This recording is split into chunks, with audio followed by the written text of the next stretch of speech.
Ao longo da história antiga, muitos ousaram enfrentar os temíveis gigantes, mas a maioria deles caiu diante da força avassaladora desses seres imponentes. As escrituras sagradas retratam claramente o poder e a presença intimidadora dos gigantes, figuras de estatura extraordinária que inspiravam medo apenas por estarem à vista. Ainda assim, alguns homens de fé realizaram o impensável. Derrotaram esses gigantes. Entre eles recordamos com reverência a coragem do jovem Davi, que com apenas uma funda enfrentou e derrubou o poderoso Golias. Outros heróis bíblicos como Caleb e Josué também se destacaram por confrontar gigantes durante a conquista da terra de Canaã. Mas hoje quero contar a você uma história menos conhecida, o relato de um antigo rei que em tempos distantes enfrentou não uma, mas 3 nações inteiras de gigantes, em batalhas marcadas pela fé, pela coragem e por um propósito divino. Uma narrativa épica que transcende os séculos e continua a ecoar com mistério. Se este tema desperta sua curiosidade, convido você a curtir o vídeo, compartilhar suas ideias nos comentários, inscrever-se no canal e dividir este vídeo com outros que também amam mergulhar nos enigmas das Escrituras. O mistério do rei que enfrentou exércitos de gigantes e triunfou. Gênesis 14 relata um episódio intrigante e raramente explorado das Escrituras. Uma guerra em grande escala que ocorreu nos dias do patriarca Abraão, envolvendo uma figura enigmática chamada Quedorlaomer. Esse conflito é conhecido como a Guerra dos 4 Reis contra os 5 e destaca-se como o primeiro relato bíblico de uma coalizão militar internacional. Segundo a narrativa, Quedorlaomer era rei de Elão, uma antiga civilização localizada no que hoje é o sul do Irã. Esse detalhe é significativo para os estudiosos da geografia bíblica, pois ajuda a situar esses eventos antigos dentro de contextos históricos e geopolíticos reais. Na época, Elão fazia parte de uma região estratégica que ligava as culturas mesopotâmicas e persas, sendo renomada por sua influência militar e religiosa. O próprio nome Quedorlaomer oferece pistas importantes sobre sua identidade e simbolismo. A expressão elamita, Kud, significa servo, enquanto Lagamar era o nome de uma divindade do panteão elamita, também reverenciada em culturas vizinhas como a babilônica e a acadiana. Curiosamente, no idioma acádio, Lagamar significa impiedoso, um detalhe que aprofunda o retrato simbólico de Quedorlaomer como uma figura de domínio implacável. Algumas interpretações sugerem também uma raiz assíria para o nome, possivelmente derivada da expressão Kadaruomare, que pode ser traduzida como aquele que cerca os habitantes ou aquele que sitia. Essa tradução reforça a imagem de um rei guerreiro incansável, determinado a expandir seu domínio pela força. Assim, Quedorlaomer pode ser entendido como um arquétipo do servo impiedoso, um agente destinado a provocar transformação através do conflito e da adversidade. A Jewish Encyclopedia, edição de 1906, afirma que, embora o nome pareça ser um composto linguístico legítimo do elamita, os estudiosos continuam debatendo suas origens exatas. Registros arqueológicos babilônicos e elamitas oferecem poucos detalhes conclusivos sobre ele. Esse silêncio histórico adiciona mais uma camada de mistério à figura de Quedorlaomer, como se sua presença na narrativa bíblica servisse não apenas como referência histórica, mas como símbolo ancestral dos ciclos de queda e renovação que moldam as grandes transformações da humanidade. Cronologicamente falando, os registros sugerem que Quedorlaomer foi contemporâneo de Abraão, reinando aproximadamente entre 1990 a.C. e 1954 a.C. Seu papel no relato bíblico vai além da liderança política. Ele é também figura central em uma das passagens mais enigmáticas e ricas em simbolismo do Antigo Testamento, a Guerra dos 4 Reis contra os 5, como relatada em Gênesis 14. Essa narrativa se destaca não apenas pelas complexas alianças políticas envolvidas, mas também pela natureza quase mítica dos adversários. Entre os elementos mais impressionantes está o confronto com 3 grupos distintos de gigantes: os Refaíns, os Zuzins e os Emins. Esses povos habitavam a terra antes da consolidação das tribos semitas e são retratados como figuras misteriosas que desafiam a lógica genealógica delineada nos capítulos anteriores da Bíblia.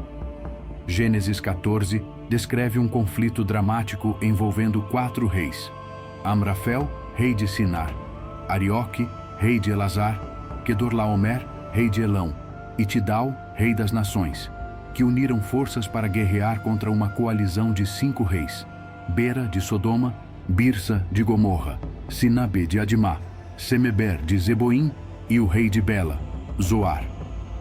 A batalha ocorreu no vale de Sidim, próximo ao que hoje é o Mar Morto. Por 12 anos, esses 5 reinos serviram a Quedorlaomer, mas no 13º ano se rebelaram. Em resposta, Quedorlaomer e seus aliados lançaram uma campanha no 14º ano, devastando várias regiões e derrotando, entre outros, os Refaíns em Asterote Carnaim, os Zuzins em Ram e os Emins em Savê Kiriataim. Mas quem eram esses gigantes misteriosos? Curiosamente, a Bíblia não os inclui na tabela das nações de Gênesis 10, que descreve as genealogias descendentes dos 3 filhos de Noé, Sem, Cam e Jafé. Ali encontramos os camitas, como os cananeus, egípcios e cuxitas; os jafetitas, como os askenazitas e gregos; e os semitas, como hebreus e árabes. Os Refaíns, Zuzins e Emins, no entanto, não se encaixam nesse quadro genealógico. Segundo algumas tradições interpretativas, esses gigantes descendiam dos chamados anjos caídos, os Nefilins, mencionados em Gênesis 6. Esses seres, originados da união entre o divino e o humano, teriam dado origem a uma linhagem separada, uma raça de gigantes que sobreviveu ao dilúvio e reapareceu em momentos-chave da história bíblica como figuras de desafio e transgressão espiritual. Sob essa luz, as batalhas descritas em Gênesis 14 ganham uma dimensão mais profunda. Além de guerras físicas ou alianças geopolíticas, elas se tornam confrontos arquetípicos entre ordem e caos, entre a linhagem da aliança e as forças que existem fora da criação ordenada por Deus. Esses gigantes não são meros seres colossais. São símbolos de conflitos interiores, sombras coletivas e forças primordiais que a humanidade, assim como Abraão, deve enfrentar no caminho da evolução espiritual. Quedorlaomer, o enigmático rei de Elão, surge não apenas como um líder militar poderoso, mas também como figura-chave em confrontos épicos com povos que a tradição bíblica associa a antigas raças de gigantes. Uma dessas batalhas aconteceu em Asterote Carnaim, literalmente Asterote dos 2 chifres, uma cidade antiga localizada no que hoje é o sul da Síria, nas altíssimas colinas de Golã. Esta região, com longa história de conflitos ferozes, é envolta em lendas sobre os Refaíns, gigantes de estatura extraordinária, cujos restos esqueléticos, segundo a tradição, ainda estariam enterrados sob o solo silencioso. Entre os Refaíns, uma figura se destaca: o rei Og de Bazã, lendário por sua altura colossal, supostamente mais de 4,70 metros, e por seu reinado sobre aquela mesma região. A memória de Og persiste como símbolo de um poder arcaico que desafia as próprias bases da ordem divina. Mas Quedorlaomer não enfrentou apenas os Refaíns. Sua campanha incluiu também a derrota dos Zuzins na terra de Ram, Cam, mencionada em Gênesis 14:5. A localização exata de Ram é debatida. Alguns estudiosos a situam na terra de Amon, atual Jordânia, enquanto outros associam a regiões mais ao sul, tradicionalmente ligadas a Cam, filho de Noé, como Egito, Sudão e Etiópia. Dentro desse quadro, os Zuzins podem representar um grupo de gigantes ligado à linhagem camita, uma força africana de origem mítica e ancestral. O próprio nome Zuzins carrega significados reveladores: forte, inflexível, brutal.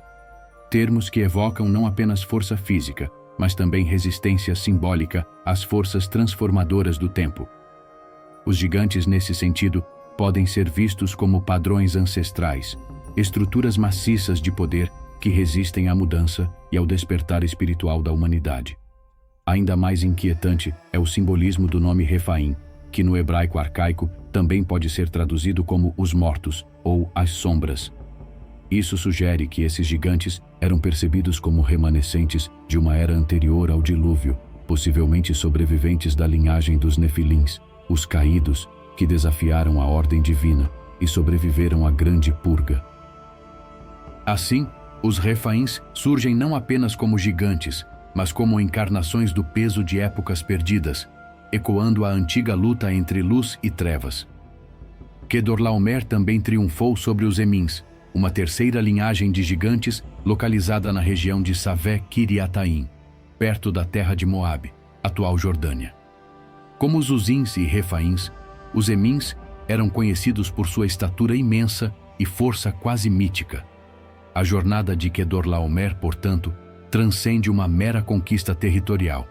Ela se torna uma marcha simbólica contra forças arquetípicas, manifestações do medo, do caos e dos traumas profundos enraizados no passado coletivo da humanidade. O nome Emin carrega conotações particularmente intrigantes. Em algumas interpretações, refere-se a seres monstruosos, criaturas aterrorizantes descritas não apenas por seu tamanho físico, mas por sua presença terrível. O termo pode ser traduzido como monstros ou os terríveis, sugerindo uma camada simbólica profunda. Os Emins representam forças que evocam o medo primordial, aquele tipo de terror que paralisa e nos confronta com algo além da nossa capacidade de nomear ou compreender plenamente. Esses foram os gigantes que Kedorlaomer enfrentou. 3 raças antigas que ecoam como arquétipos de sombras pessoais e coletivas: os Refaíns, os Uzins e os Emins, cada um ocupando um território distinto e todos derrotados por esse rei que, por esses feitos, pode muito bem ser chamado de o Matador de Gigantes. Após conquistar os Refaíns em Asterote Carnaim, os Uzins em Ham, possivelmente nas terras camitas ligadas à antiga África, e os Emins em Savé Kiriataim, a campanha de Kedorlaomer continuou. Ele derrotou os Oreus, um povo cananeu que habitava as montanhas de Seir, atual sul da Jordânia, próximo ao deserto de El Paran. Suas forças então avançaram até En-Mispat, Cádiz, onde subjugaram o território dos amorreus em Hazazon Tamar.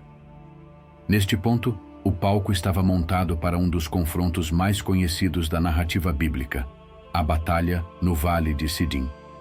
Ali, 5 reis uniram forças para resistir ao avanço implacável de Kedorlaomer e seus aliados, os reis de Sodoma, Gomorra, Adimá, Zeboim e Zoar. Eles enfrentaram Kedorlaomer, rei de Elão, Tidal, rei das nações, Amrafel, rei de Sinar, e Arioque, rei de Elazar, 4 reis contra 5, em uma luta desigual que terminaria com uma vitória decisiva da coalizão invasora. O Vale de Sidim, onde a batalha ocorreu, era conhecido por seus poços de betume, armadilhas naturais de piche que se tornaram símbolos de caos e destruição. Durante o combate, os reis de Sodoma e Gomorra fugiram. Alguns de seus guerreiros caíram nos poços, outros escaparam para as montanhas. A terra foi saqueada, suas riquezas tomadas, e Kedorlaomer partiu como um conquistador, deixando para trás não apenas ruína material, mas também profundas marcas na história espiritual da humanidade. Kedorlaomer, o temido rei elamita, não apenas liderou uma poderosa coalizão de reis, mas também subjugou as cidades rebeldes de Sodoma e Gomorra. Foi nesse momento sombrio que surgiu um novo nome, marcado por força e fé inabalável: Abraão.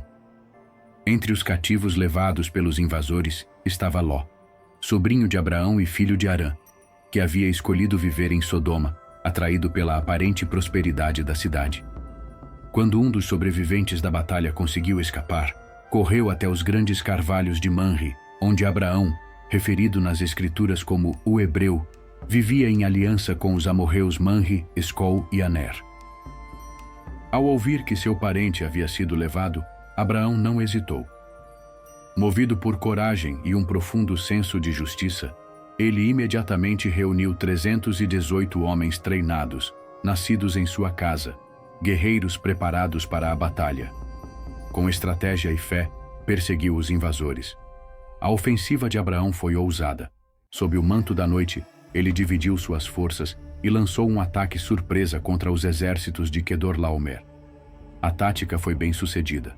Os inimigos foram derrotados, e Abraão os perseguiu até Robá, ao norte de Damasco, atual Síria. Lá, ele recuperou todos os bens roubados e resgatou Ló, sua família, as mulheres e todos os outros cativos. Essa não foi apenas uma vitória militar, foi um triunfo espiritual. Demonstrou que, mesmo diante de gigantes e reis poderosos, o homem que caminha com Deus é invencível. Quedorlaomer, que um dia derrotou gigantes e subjugou nações, foi finalmente vencido por um servo fiel. Após seu triunfo, Abraão foi recebido no Vale de Chavé, também conhecido como Vale do Rei, onde teve um encontro histórico com o rei de Sodoma e com Melquisedeque, o sacerdote rei de Salém. Melquisedeque trouxe pão e vinho e abençoou Abraão, reconhecendo nele um guerreiro escolhido pelo Altíssimo. Este momento é mais do que um relato de bravura. É uma demonstração do poder de Deus agindo através de seus escolhidos. Abraão não era um rei, nem um conquistador. Era um pastor, um homem de fé que ousou desafiar impérios confiando na justiça divina. Se você tem acompanhado nossa série sobre os gigantes e guerreiros das Escrituras, saiba que este é mais um lembrete poderoso. A verdadeira força não vem do número de soldados, mas de uma aliança com o Criador. Quer descobrir mais sobre os gigantes, os reis antigos e os segredos ocultos nas páginas da Bíblia? Explore a playlist completa que deixamos no final deste vídeo. Obrigado por assistir. Que o Deus de Abraão abençoe você e até o próximo capítulo desta jornada reveladora pelas Escrituras. Nos vemos em breve.